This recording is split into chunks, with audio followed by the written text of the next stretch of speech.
Nak tahu apa benda ini?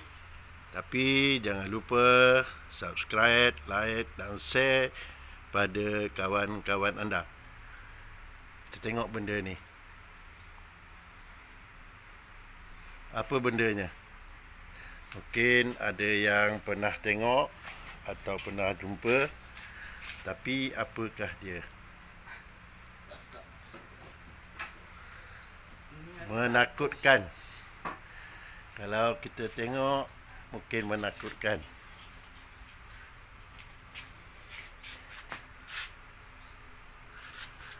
Kita tengok sekali lagi dekat-dekat. Rupanya ada mulut, ada mata dan berduri. Tapi bukan hantu ya. Kita tengok daripada jauh. Tapi ini dah jadi hiasan. Tengok, pusing-pusing, tengok apa benda dia.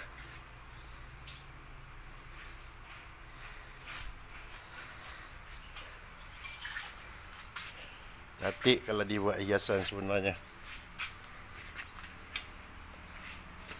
Matanya, mulutnya.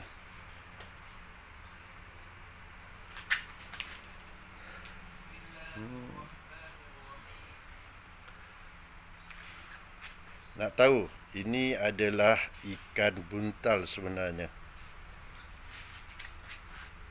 Ikan buntal yang telah dikeringkan dan dibuat perhiasan.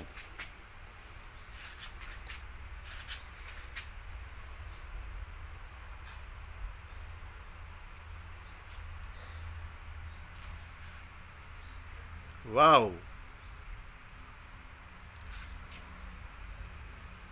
Digantung dengan tali dan dijadikan hiasan. Dijadikan hiasan rumah.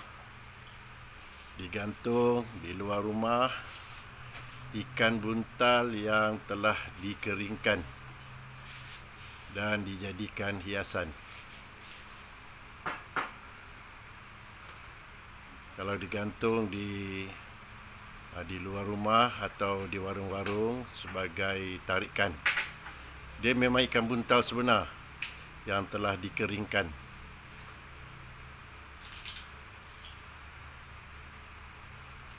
Menakutkan kalau tengok sekali lalu.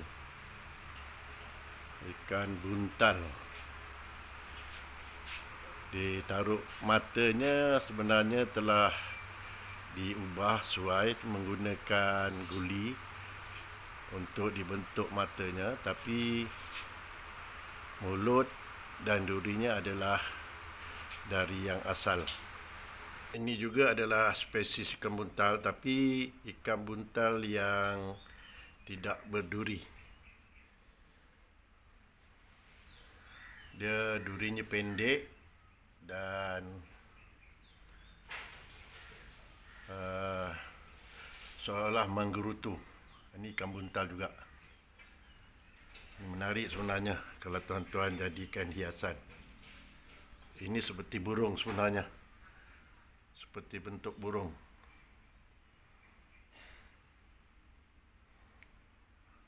Dia tidak berduri panjang. Digantung di luar rumah atau di warung-warung sebagai hiasan.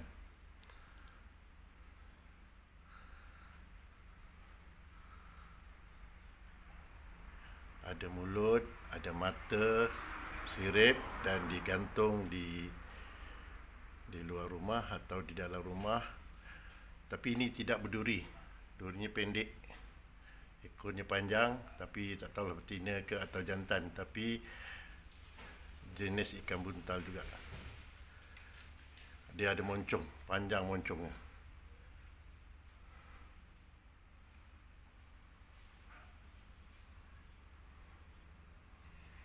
Berputar-putar. Menarik kalau ditiup di angin. Tuan-tuan boleh tengok, jadi hiasan. Ini ikan buntal yang berduri. Durinya panjang dan tajam. Jadi kalau diletakkan di bawah mungkin bahaya pada kanak-kanak. Ini bukan mata sebenarnya. Ini bukan mata sebenar. Ini sebenarnya guli yang telah diganti mata, sebab bila kita keringkan ikan ni, matanya akan rosak dan jadi kita gantikan dengan guli. Ini mulut sebenar dia. Ini sebenar, bukan diubah suai mulutnya. Kulitnya kulit sebenar. Sirip kulit adalah yang sebenar.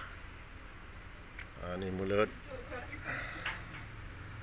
Kulit mulutnya sebenar. Cuma mata saja yang telah diganti dengan guli atau batu-batu yang bulat yang sesuai dengan kehendak penggemar. Ni sirip dia. Ni duri dia panjang. Ni mulut dia. Dimaklumkan cara buatnya ialah semasa ikan buntal tu sebelum dikeringkan, dia dibelah di bahagian perutnya. Ini bahagian perutnya dibelah bahagian perutnya. Lepas tu dimasukkan belon. Ini belon, dimasukkan belon di bahagian perutnya, dibelah tu. Ada tanda belahan. Lepas tu dimasukkan belon dan belon tu akan mengembangkan kulit ikan buntal tadi. Tapi sebelum itu isi ikan buntal tu telah dikeluarkan isi ikan buntal tu, dimasukkan belon dan mengikut saiz ikan tu bila kembang, bila dibulatkan.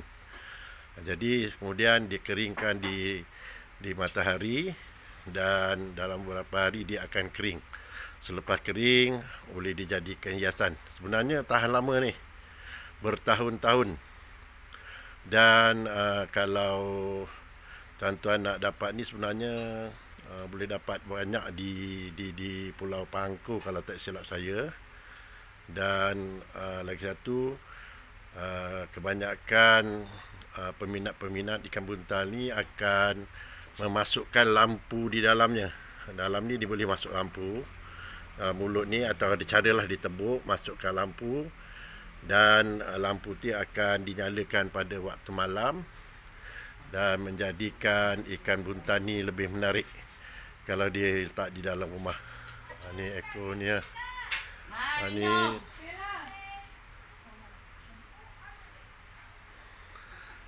boleh dijadikan hiasan. Ni bulu dia panjang, dia punya durinya panjang. Ni tajam, panjang dan tajam. Tadi yang kita tunjuk tadi tak ada berduri, tapi ini durinya panjang. Cuba nak makan ikan je. Nak cakap diam. Ni kita pusingkan secara perlahan-lahan. Tapi kalau kita tengok secara berhadapan memang menakutkan, terutamanya pada waktu malam. Dia pusing, kita bagi pusing, bagi tuan-tuan tengok. Dimasukkan belon di dalamnya, semasa dia tengah basah, dikeluarkan isinya, kemudian dikeringkan. Selepas dikeringkan, belon yang di dalam tu akan pecah dengan sendiri atau dipecahkan. Dan ikan itu akan nampak bulat. Ikan buntal sebenarnya. Inilah adalah ikan buntal. Ikan buntal yang telah dikeringkan. Jadi kepada anda yang berminat untuk membuat hiasan, boleh cari. Mungkin banyak terdapat di Pulau Pangku. Harganya mungkin agak mahal, tapi bagi yang minat mungkin tiada halangan. Ikan buntal, hiasan ikan buntal. Kita tengok dekat-dekat ikan buntal yang telah dikeringkan. Mulutnya kalau dibagi lampu di dalamnya dan dipasang lampu pada waktu malam, agak menarik. Durinya tajam, bahaya kepada kanak-kanak. Ya, jadi kita tengok sekali lagi ikan buntal hiasan yang telah dikeringkan. Jadikan hiasan, digantung di rumah atau di warung-warung kedai sebagai tarikan kepada pelanggan anda. Jadi cantik sebenarnya. Kalau tuan-tuan gantung di halaman rumah atau di wakaf di rumah tuan-tuan atau anda dan menjadikan dia tarikan ikan buntal yang telah dikeringkan. Cantik sebenarnya. Jadi memang menarik sebenarnya. Jadi kita tengok sekali lagi ikan buntal yang telah